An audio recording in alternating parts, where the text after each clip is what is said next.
Reciban un cordial saludo, queridos amigos y hermanos que nos visitan a través de nuestra página Fuente de Vida Eterna Ecuador.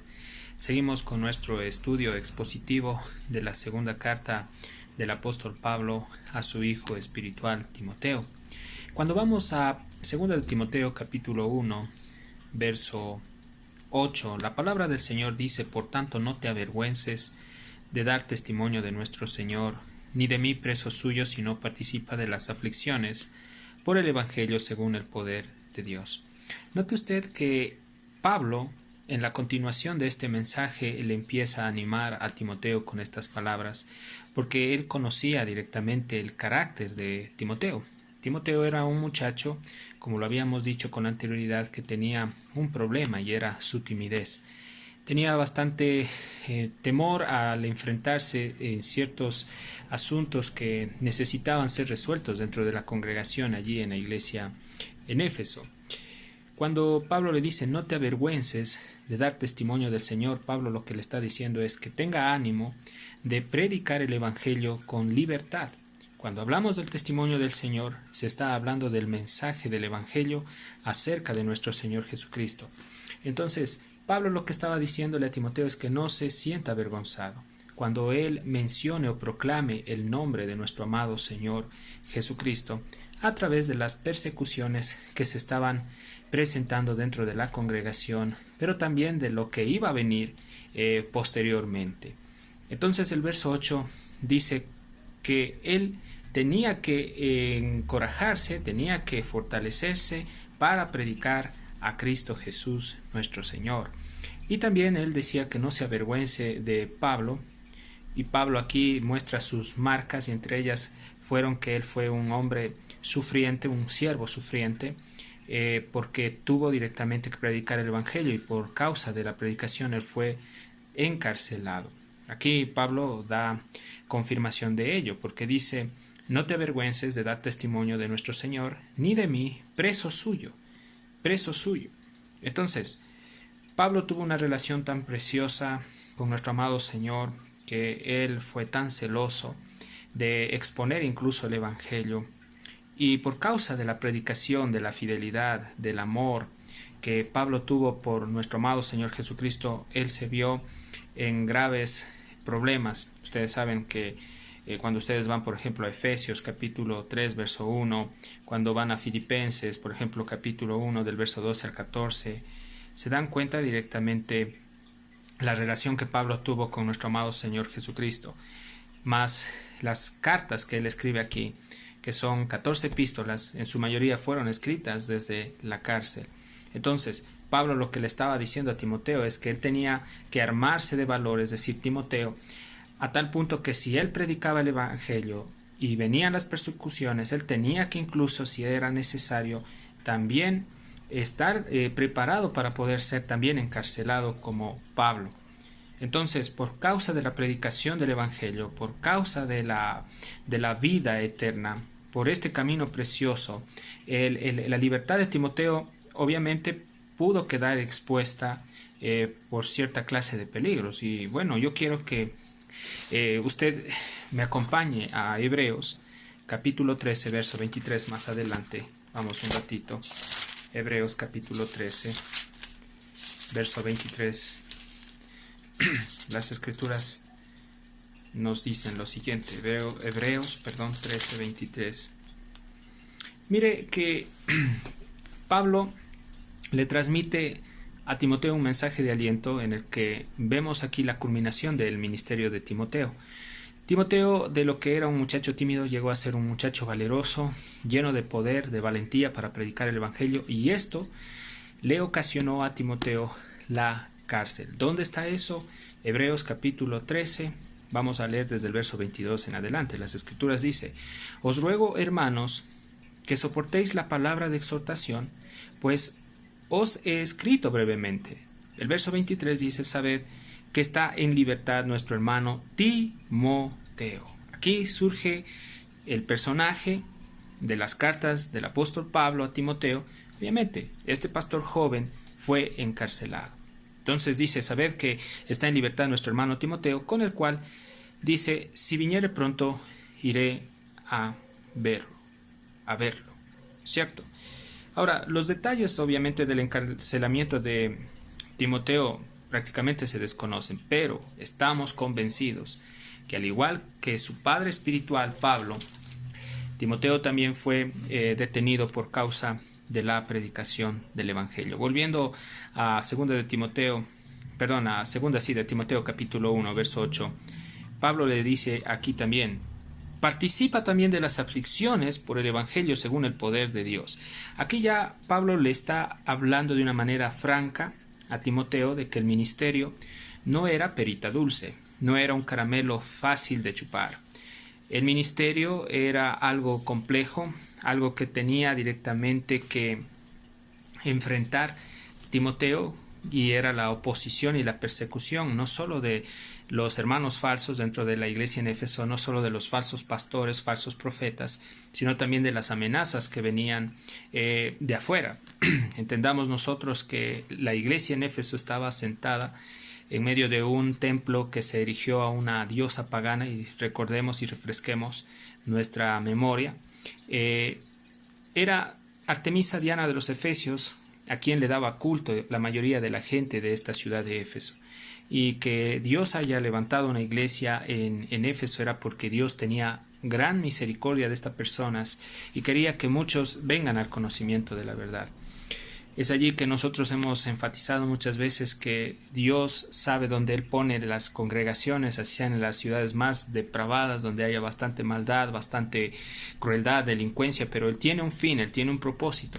Es verdad que Él ama al pecador, Él ama al delincuente, Él ama al violador, Él ama al asesino, y Él desea que ellos también se arrepientan, y vengan al conocimiento de la verdad. Los planes del Señor son sorprendentes, y uno de esos planes fue que Dios plantó esta iglesia allí en Éfeso. Pablo le estaba fortaleciendo a su hijo espiritual en la fe con estas palabras, dándole a entender que era inevitable que que iban a venir pruebas en la vida y en el ministerio de Timoteo. Y hoy en día, para ti, querido hermano, ministro, pastor, que estás involucrado en el ministerio, déjame decirte que es inevitable que vengan persecuciones y oposición en tu ministerio. Si realmente tú eres fiel al Señor, estás predicando la sana doctrina, estás viviendo una vida de obediencia a Dios, van a venir oposición, va a venir persecuciones, van a venir ataques tanto internos como también externos, pero no estamos solos. Por eso aquí vemos esta palabra de aliento que Pablo le está diciendo. Pablo le está diciendo a su hijo, ármate de valor para que puedas participar obviamente de estas aflicciones por causa del Evangelio según el poder de Dios.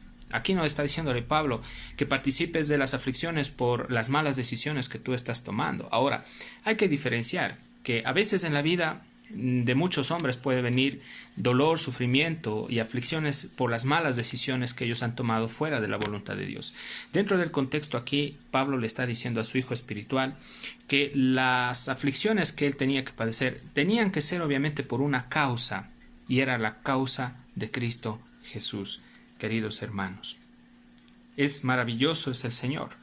El verso 9 dice: quien nos salvó y llamó con llamamiento santo, no conforme a nuestras obras, sino según el propósito suyo y la gracia que nos fue dada en Cristo Jesús antes de los tiempos de los siglos. Pablo le estaba recordando a su pupilo de la salvación que efectúa Dios. Recordemos nosotros que solo Dios salva al pecador. Pablo le estaba diciendo que los méritos eran de Cristo, que Cristo seguiría salvando al que tenía que salvar, que así como Él lo había rescatado a Pablo y lo había convertido en un soldado de Cristo, en un heraldo del Evangelio, así también el Señor tenía que seguir transformando y convirtiendo a muchos hombres que iban a venir al conocimiento de la verdad. Pablo le está diciendo a Timoteo y le recuerda que quien había sido el autor de la salvación tanto de él como de Timoteo era nuestro amado Señor Jesucristo, quien nos salvó, refiriéndose a Cristo, pero también dice, y nos llamó con llamamiento santo. Notemos aquí que Pablo también habla de un llamamiento. Este es el llamamiento que Dios realiza, como también se lo puede denominar el llamamiento eficaz, Quien realiza este llamamiento es solo Dios. Solo Dios salva y solo Dios es el único que se encarga de llamar a hombres pecadores al arrepentimiento para que después estos hombres vengan a ser vasos útiles para la obra del ministerio. Note usted que la salvación le compete directamente a Dios, y vuelvo y lo repito, solo Dios es el que tiene poder para salvar. Pero también quien llama no es el hombre al ministerio, sino es Dios. Y habíamos hablado con anterioridad que la confirmación de este ministerio se dio a través de la imposición de las manos que el apóstol Pablo efectuó para con su hijo espiritual Timoteo. Y esta confirmación demuestra que Timoteo era un pastor que obviamente fue apartado desde antes de la fundación del mundo para predicar el Evangelio. Déjenme decirles algo, queridos hermanos y amigos. Dios nos apartó a nosotros antes de la fundación del mundo para predicar el Evangelio, para una obra, para un deber. Somos nosotros instrumentos en manos de Dios, y saber que Él ya nos predestinó desde antes, desde la eternidad pasada, para que seamos nosotros hoy útiles para la obra del ministerio. Conforme dice no a nuestras obras. Ahí está, Pablo le está dando ese realce y esa exaltación y ese mérito solo a Dios por medio de Jesucristo. Él nos está poniendo en el centro. Pablo le dice a Timoteo que no dependía ni de Pablo ni de él para poder seguir al Señor. Hoy en día ningún hombre puede estar en el ministerio si Dios no lo ha levantado. Ninguna iglesia puede estar fortalecida si no depende del Espíritu Santo.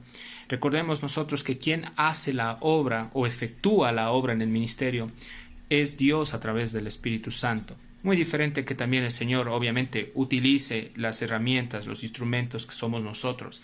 Pero de allí, amados hermanos, solo Dios es digno de ser exaltado, de ser glorificado, porque Él sigue obrando en el ministerio. Él sigue obrando en el corazón de sus hijos. Él sigue trabajando. La obra no se ha estancado. Entonces aquí dice que Él nos salvó y nos llamó con llamamiento santo. ¿Santo por qué? Porque obviamente viene de la persona misma de Dios, y Dios en esencia es santo. Esta palabra santo en el hebreo es kadosh, que quiere decir apartado. Recordemos nosotros que Dios nos apartó para Él, somos de propiedad de Él. Aquí Pablo le está diciendo a Timoteo que la salvación, que el llamamiento no se efectuó por medio de obras. Y Efesios capítulo 2 verso 8 dice que la salvación no es por obras, es por gracia. Y la gracia es un regalo que Dios nos lo ha concedido a nosotros. Entonces, ningún hombre puede jactarse y decir, bueno, yo fui bueno, hice tantas cosas y por eso soy más acepto ante Dios. Nadie puede decir eso. Ninguno de los ministros de Dios puede decir, yo fui aceptado por Dios porque tuve más capacidades, más cualidades, más habilidades. No, para nada. Todos nosotros hemos sido inútiles, todos nos desviamos, todos no hemos buscado a Dios, no, le dimos la espalda a Dios. Si Dios no hubiese hecho una obra sobrenatural en la vida de cada uno de nosotros, nosotros no hubiésemos respondido a ese amor, amados hermanos, irresistible de Dios. Entonces, estamos entendiendo que la salvación, que el llamamiento, no es por obras, tal como dice el apóstol Pablo a su hijo espiritual Timoteo. Dios tiene un plan y un propósito, y este propósito el Señor lo trazó desde la eternidad pasada. Entienda usted que en el tiempo pasado, en la eternidad pasada, el Padre, el Hijo y el Espíritu Santo planificaron que usted esté en este mundo, que usted abra su corazón a Cristo y que usted hoy en día esté siendo nutrido, alimentado por la palabra, y que un día usted llegue a ser un instrumento útil en las manos de nuestro amado Señor. Porque aquí dice, sino según el propósito suyo, habla de Dios, y la gracia que nos fue dada en Cristo Jesús antes de los tiempos de los siglos. Entonces, aquí de cajón ya Pablo le está hablando directamente a Timoteo, ¿sí? Que, perdón un ratito, cuando habla de antes de los tiempos de los siglos, habla de que el Señor nos escogió desde una eternidad pasada. Y eso nosotros lo sabemos, queridos hermanos. Por ejemplo, cuando vamos a Juan 17, 24, acompáñame en un ratito al Evangelio de Juan 17. Aquí en Juan 17 vemos una oración preciosa que nuestro amado Señor Jesucristo realiza por cada uno de nosotros, de sus hijos, de los escogidos. Entonces, Juan 17:24 dice las Escrituras lo siguiente. Mire, vamos a leer desde el 23. Esta oración que nuestro amado Señor Jesucristo elevó al Padre demuestra directamente la elección anticipada que el Padre, el Hijo y el Espíritu Santo hizo por nosotros, por sus escogidos, ¿no? Mire lo que dice aquí. Qué precioso. Vamos a leer desde el 22. Juan 17:22 dice: la gloria que me diste, yo les he dado, habla de nosotros, de sus hijos y de los que se sumarán al cuerpo de Cristo, para que sean uno, dice, así como nosotros somos uno, yo en ellos y tú en mí, para que sean perfectos en unidad, para que el mundo conozca que tú me enviaste y que los has amado a ellos, como también a mí me has amado. El verso 24, que nos interesa. Padre, dice, aquellos que me has dado, quiero que donde yo estoy, también ellos estén conmigo, para que vean mi gloria que me has dado, porque me has amado desde antes de la fundación del mundo. Padre justo, el mundo no te ha conocido, pero yo te he conocido, y estos han conocido que tú me enviaste, y les he dado a conocer tu nombre, y lo daré a conocer aún, para que el amor con que me has amado esté en ellos, y yo en ellos. ¿Se da cuenta cuando dice el verso 24, Padre, aquellos que me has dado, quiero que donde yo estoy, también ellos estén conmigo? Ahí podemos ver nosotros que desde la eternidad pasada ya hubo un plan directamente por parte del Padre, Hijo y Espíritu Santo de apartar a sus hijos, ¿sí? Entonces, amados hermanos, en el plan de Dios de la eternidad pasada, Dios a nosotros ya nos vio en la gloria con el Padre, con el Hijo y el Espíritu Santo. O sea, Él nos mira ya en gloria, en un futuro. Eso es la garantía, amados hermanos, de este mensaje central que es el Evangelio de Cristo. Volviendo a 2 de Timoteo,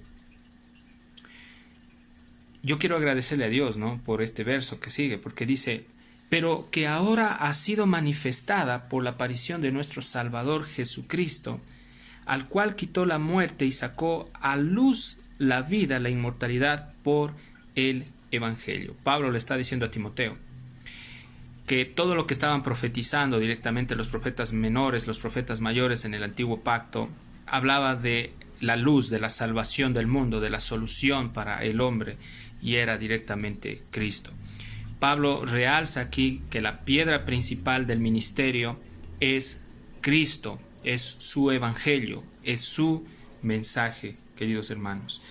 Aquí cuando dice, pero que ahora ha sido manifestada por la aparición de nuestro Salvador Jesucristo. Esta palabra aparición también es epifanía, y es un término que equivale a la palabra griega que se usa con mayor frecuencia para aludir a la venida de nuestro amado Señor Jesucristo. Jesús vino hace más de 2000 años, Él nació, creció, se hizo un hombre, sus padres terrenales fueron María, fueron José, nació en Belén, creció en Galilea, pero, amados hermanos, empezó un ministerio tan poderoso por parte de nuestro amado Señor Jesucristo, y los mismos judíos no lo aceptaron porque ellos querían recibir a un Mesías príncipe, que externamente venga con poder económico, que venga directamente y esté sentado en un trono, en un palacio.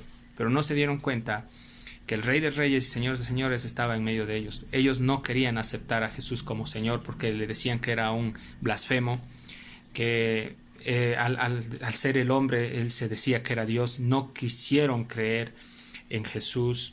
El corazón de ellos estuvo enceguecido. Y hoy en día pasa lo mismo. Hoy en día no quiere la gente venir a Cristo. Rechazan a nuestro amado Señor. Porque lo que la gente carnal, mundana, busca es un Dios que les solucione sus problemas momentáneos, temporales. Mas no un Dios que les confronte el pecado, un Dios que les diga que tienen que renunciar a su propia vida, negarse, tomar la cruz y seguirlo. Entonces, este mensaje no es un mensaje tan agradable a los oídos de muchos superficiales y de mucha gente religiosa carnal. Yo agradezco a Dios porque la manifestación estuvo dada. Pablo le dijo que Cristo se había manifestado con poder y con gloria. con hechos y prodigios milagrosos para que la gente creyera que Él era el enviado, Él era el Mesías, el prometido. Entonces, amados hermanos, cuando habla de esta manifestación, obviamente Pablo está aludiendo a la primera venida. Note que el ministerio de nuestro amado Señor Jesucristo es tan amplio, porque aquí también Pablo le está haciendo acuerdo a su hijo espiritual en la fe. Timoteo le dice que Jesús es el que quitó la muerte y sacó a la luz. Entonces, quitó significa que él abolió, que dejó inservible la muerte. Recuerden que cuando Jesús vino a la cruz, dio su vida ahí, derramó su sangre en la cruz. Él abolió directamente la muerte, Él venció la muerte, Él venció el pecado, Él se llevó las enfermedades, Él se llevó el tormento y nos ha dado a nosotros vida. Dios nos sacó de la oscuridad y hoy estamos en vida, porque hemos creído en la obra de nuestro amado Señor Jesucristo, en su vida terrenal cuando Él vino aquí, en sus obras portentosas. Hemos creído que Él murió por nuestros pecados, que Él no quedó en una tumba, que Él resucitó. Gracias le damos a nuestro amado Señor Jesucristo. Entendamos que la muerte física aún existe, es verdad, pero a los hijos de Dios que hemos creído en el Señor Jesús no nos deja de declarar que Él venció a la muerte y que si hemos creído en Él, nosotros también hemos vencido a la muerte. Por eso Pablo también dice en uno de sus escritos, dice: oh sepulcro, ¿dónde está tu victoria? Oh muerte, ¿dónde está tu aguijón? Entonces, para los hijos de Dios, la muerte ya no tiene poder. ¿Por qué? Porque cuando nosotros dormimos en Cristo, pasamos de este mundo a la presencia de nuestro amado Señor Jesús. Aún en ese aspecto estamos guardados. Nuestra seguridad eterna está garantizada. Y le damos gracias porque aquí también dice en el verso 10, pero que ahora ha sido manifestada por la aparición de nuestro Señor Jesucristo, el cual quitó la muerte y sacó a la luz la vida y la inmortalidad por el Evangelio. El Evangelio, amados hermanos, es poder. No me avergüenzo del Evangelio, dice Romanos 1, 16, ¿no? Porque no me avergüenzo del Evangelio porque es poder de Dios, es dunamis, es ese poder sobrenatural que tiene Dios para romper la incredulidad, para transformar los corazones de piedra y transformarlos y convertirlos en corazones de carne. Allí nosotros vemos directamente el obrar de Dios. El poder no está en el predicador, el poder no está en la forma elocuente que tú tengas para hablar y transmitir el mensaje. El poder está en transmitir el Evangelio, está en compartir las buenas nuevas a la gente que se está perdiendo. Amados hermanos, Pablo remata en el verso 10 con la palabra Evangelio. Cielo y tierra pasará, pero mis palabras no pasarán. El Evangelio es inmortal, es decir, es eterno. Precioso Evangelio, queridos hermanos y queridos amigos. Y Pablo le dice a su pupilo, a su hijo espiritual, Timoteo, que él se sentía agradecido a Dios por haber sido utilizado para predicar este Evangelio sublime, poderoso, amados hermanos, para los hijos de Dios, pero rechazado, fastidioso para los que se pierden. El verso 11 dice: del cual yo fui constituido predicador, apóstol y maestro de los gentiles. Gracias a Dios, porque aquí vemos que Pablo no lo dice con soberbia ni orgullo, sino que él manifiesta esta característica de su ministerio. Él fue constituido por Dios predicador, uno que anunció, que no se avergonzó jamás de la palabra; apóstol, como ya lo habíamos explicado, uno que fue separado, apartado por Dios, cuyo ministerio fue dado por Dios; y maestro, una persona que tenía un conocimiento profundo de la ley de Dios, de los profetas, y que a través de la iluminación y de la revelación de Dios, amados hermanos, él predicó con poder esta palabra.